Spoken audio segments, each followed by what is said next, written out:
Hello ସାଙ୍ଗମାନେ, 20 March 2025 ସକାଳର ନୂଆ ଖବର। ଏପ୍ରିଲ 2ରୁ ପ୍ରଥମ ଶ୍ରେଣୀ ପିଲାମାନଙ୍କର ନାମ ଲେଖା ଷ୍ଟାର୍ଟ ହେବ। 6 ବର୍ଷର ଶିଶୁ ହେବା ପରେ ପ୍ରଥମ ଥର ପ୍ରଥମ କ୍ଲାସରେ ନାଁ ଲେଖାଇ ପାରିବେ। ଏପ୍ରିଲ 2 ତାରିଖରୁ ନାଁ ଲେଖା କାର୍ଯ୍ୟକ୍ରମ ଷ୍ଟାର୍ଟ ହେବ। ଗ୍ରୀଷ୍ମ ପ୍ରଭାବରୁ ସକାଳୁଆ ସ୍କୁଲ 7ଟାରୁ 9ଟା ଯାଏ ଚାଲିବ। ଅଙ୍ଗନବାଡ଼ି।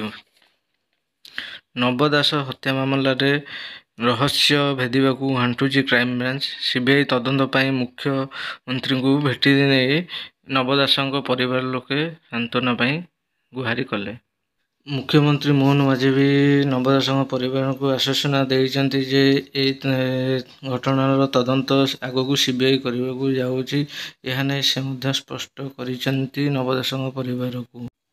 ପ୍ରକୃତ ଦୋଷୀଙ୍କୁ ଧରି ଶୀଘ୍ର କାର୍ଯ୍ୟାନୁଷ୍ଠାନ କରିବା ପାଇଁ ଭରସା ଦେଲେ ମୋହନ ଚରଣ ମାଝୀ। ସବୁ ଦିଗକୁ ନେଇ ହେବ ତଦନ୍ତ।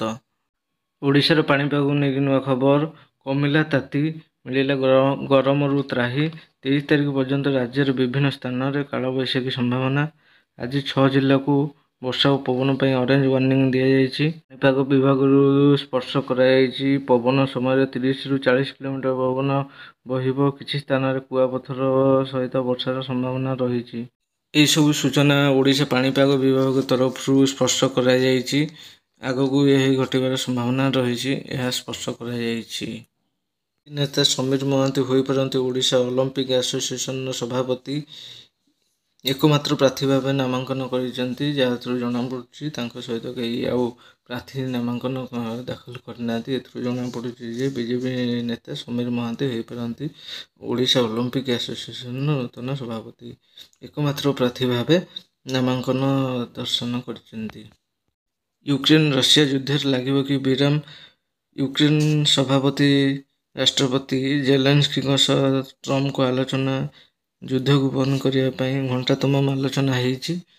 ଏଥିରୁ ଜଣାପଡ଼ୁଛି ୟୁକ୍ରେନ ଏବଂ ରଷିଆ ଯୁଦ୍ଧରେ କିଛି ମୋଡ଼ ଆସିବ।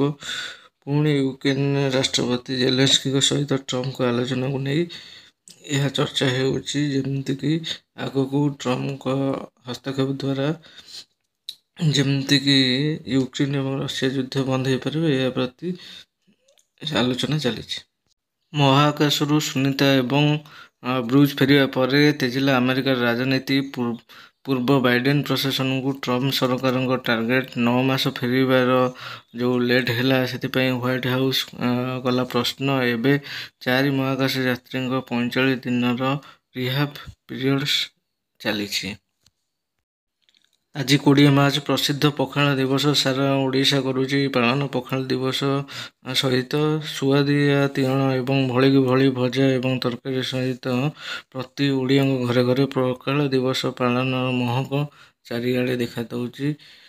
ସବୁଆଡ଼େ ଅଫିସଠୁ ଆରମ୍ଭ କରି ଘର ପର୍ଯ୍ୟନ୍ତ ସମସ୍ତେ ପ୍ରତି ଓଡ଼ିଆ ଆଜିର ଦିନରେ ପଖାଳ ଦିବସକୁ ପାଳନ କରିବା ପାଇଁ ଉତ୍ସୁକ ଅଛନ୍ତି। ସବୁ ଜାଗାରେ ଏବେ ପଖାଳର ମହକ ଏବଂ ଭଳିକି ଭଳି ତରକାରୀର ମହକ ବାସି ଫୁଟାଉଛି। ଏହି ପଖାଳ ଦିବସଟି ଓଡ଼ିଆମାନଙ୍କ ପାଇଁ ବହୁତ ଗୁରୁତ୍ୱପୂର୍ଣ୍ଣ ଦିନ।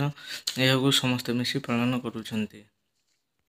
IPL 2025ର 18ତମ ସିଜନ ଷ୍ଟାର୍ଟ ହେଉଛି 22 ମାର୍ଚ୍ଚରେ କୋଲକାତା ଇଡେନ ଗାର୍ଡେନ ଷ୍ଟାଡିୟମରେ ଆରମ୍ଭ ହେବ। ଏହି ମ୍ୟାଚରେ IPL ଓପନିଂ ସେଲିବ୍ରେସନ ସହିତ ବଲିଉଡ ତାରକା ଏବଂ ସିଙ୍ଗରମାନେ ଯୋଗ ଦେବେ। ଏହି ମ୍ୟାଚରେ ପ୍ରଥମ ମ୍ୟାଚରେ କୋଲକାତା ସହିତ ବାଙ୍ଗାଲୋରର ମ୍ୟାଚ ହେବ ଏବଂ ବହୁତ ବଲିଉଡ ତାରକାମାନେ ଏଥିରେ ଯୋଗ ଦେବେ ଏବଂ ବହୁତ IPL ଉତ୍ସାହୀମାନଙ୍କର ଏହି ମ୍ୟାଚକୁ ନେଇକି ଆଶା ରହିଛି। ଯେମିତିକି IPL ଷ୍ଟାର୍ଟ ହେବ, ତାହା ପ୍ରତି ସମସ୍ତେ ଉତ୍ସୁକ ଅଛନ୍ତି।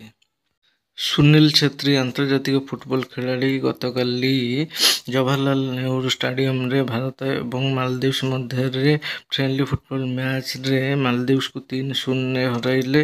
ଭାରତୀୟଙ୍କ ପାଇଁ ଏହା ଏକ ଗର୍ବ ଏବଂ ଗୌରବର କଥା। ଫୁଟବଲ ମ୍ୟାଚରେ ଏବେ ଇଣ୍ଟରନ୍ୟାସନାଲି ସୁନୀଲ ଛେତ୍ରୀଙ୍କ ପାଇଁ ବହୁତ ଆଶାର ଆଲୋକ ଦେଖାଦେଇଛି।